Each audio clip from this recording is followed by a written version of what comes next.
This is Radar for On the Radar Entertainment Blog, coming to another edition of Movie Reviews and Observations, number 130. Jewish holidays, sporting events. Only got to 6 movies this week. The first movie I watched was on Monday, Survive the Game.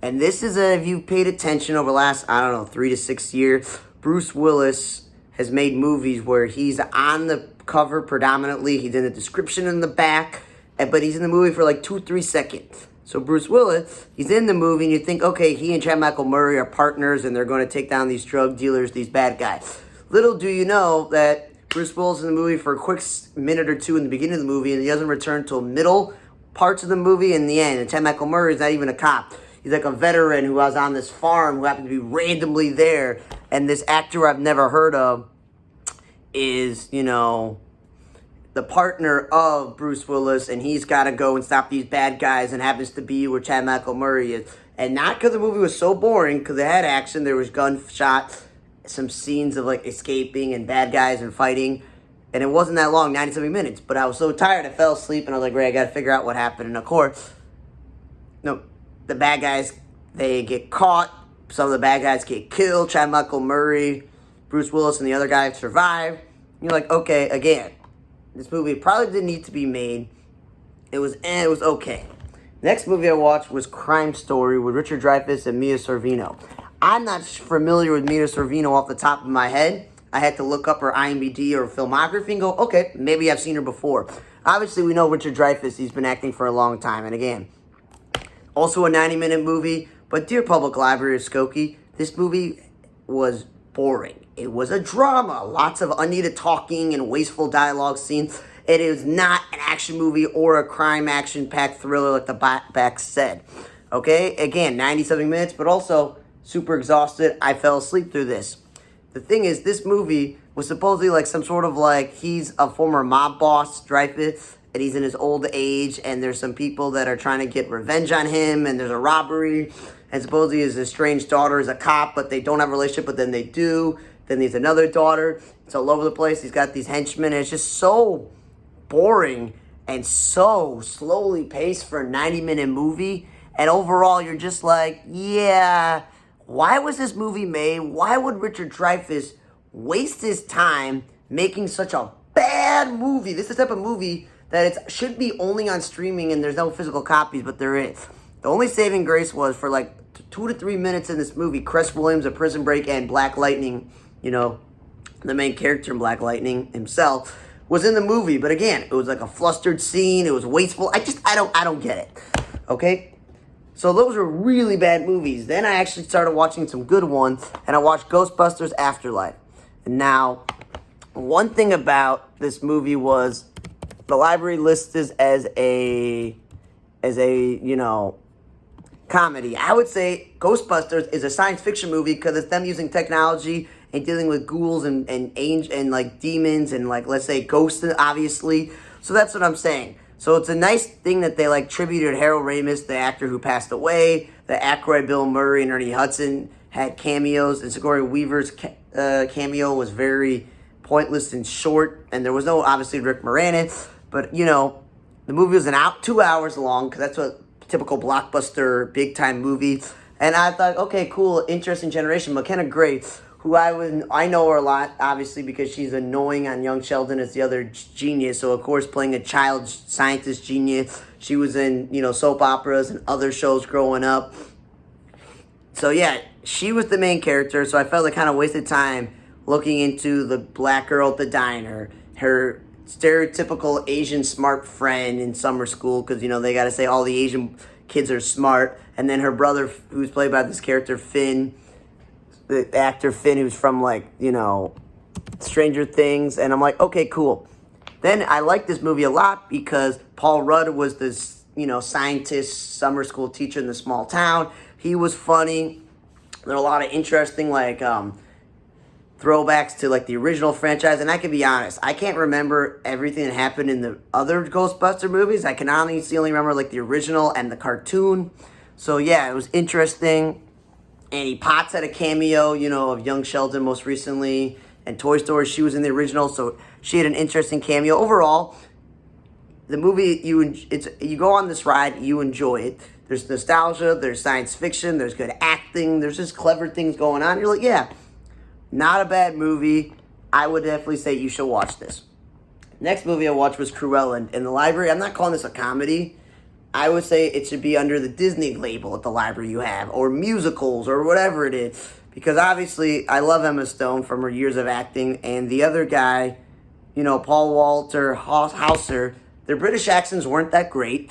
Some of them went in and out of their British accents, and Emma Thompson obviously put on a great role of her, being this baroness and this fashion designer. And they did some makeup on her to make her look younger because she's not young anymore, but she was great. And the British guy who was her friend, Joel Fry, he did a really good job in this movie. And Mark Strong, who a lot of times will play a bad guy or a guy you don't want to mess with, he was pretty good in this movie. And there was a lot of, obviously, singing and dancing and music. And one thing I got to say is the soundtrack was amazing. From like Rolling Stones, Beatles, The Animals, Electric Light Orchestra, you name it. Really good. But then you get to a point where Led Zeppelin and Beatles have two songs that appear towards the end of the movie, and they're covered by somebody, and they ruin it.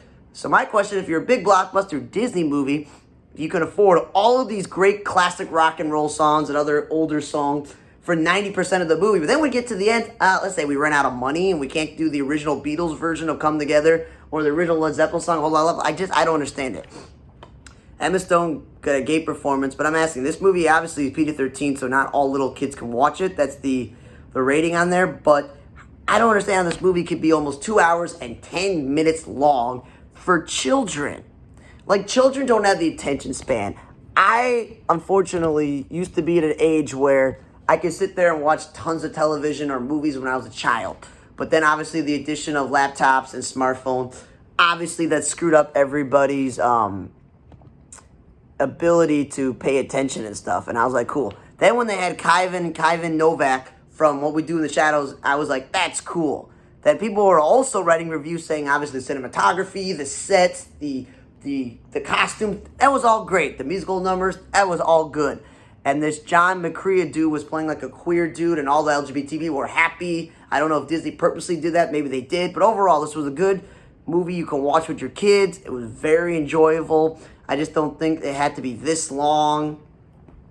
And yeah, I thought it was overall pretty good. I would say you should watch it.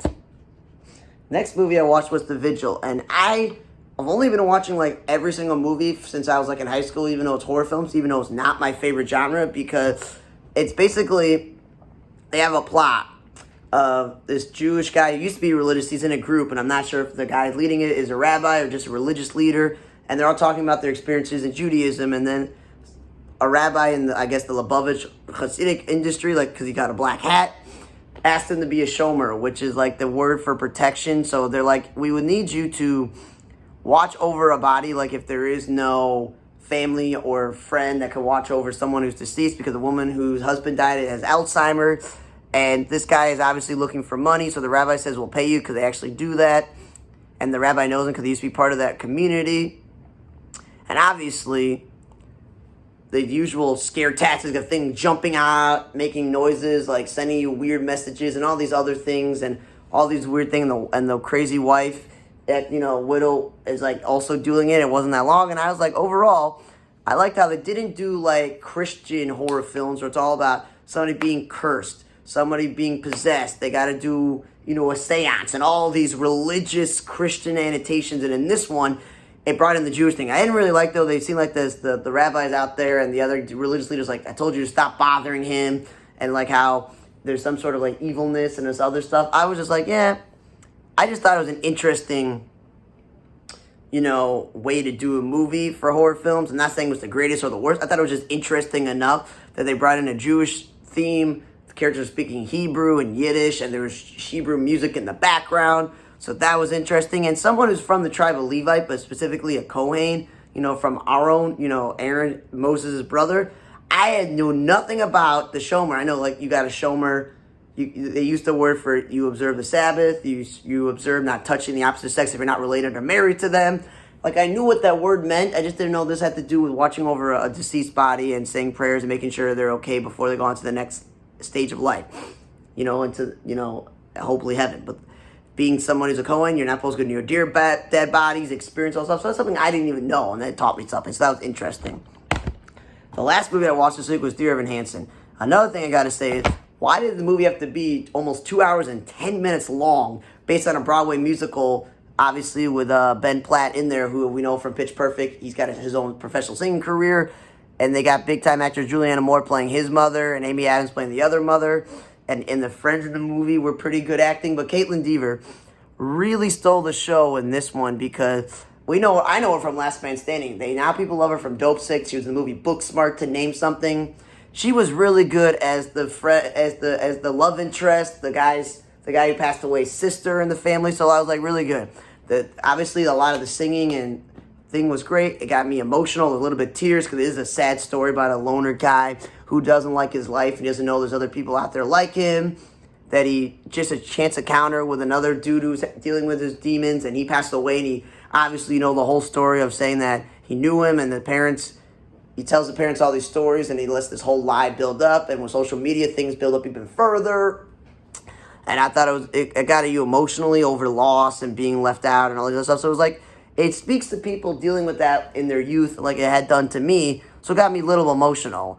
I just don't understand, the movie was very cheesy and sometimes stupid, and it's like, okay, I get it. But at the same time, it does not need to be 2 hours and 17 minutes long with credits. That's my issue. But the best movie I could say I watched this week was a tie between Ghostbusters Afterlife and Cruella. For those, the two worst movies I watched were Crime Story and Survive the Game. The Vigil, I said it was an interesting take on a horror film, and Dear Evan Hansen was an interesting in a Broadway musical to make it a play. Make it from a play into a movie. Thanks for listening to another movie reviews observation number 130. For On the Radar Tape Blog, I'm Radar. See you guys next time.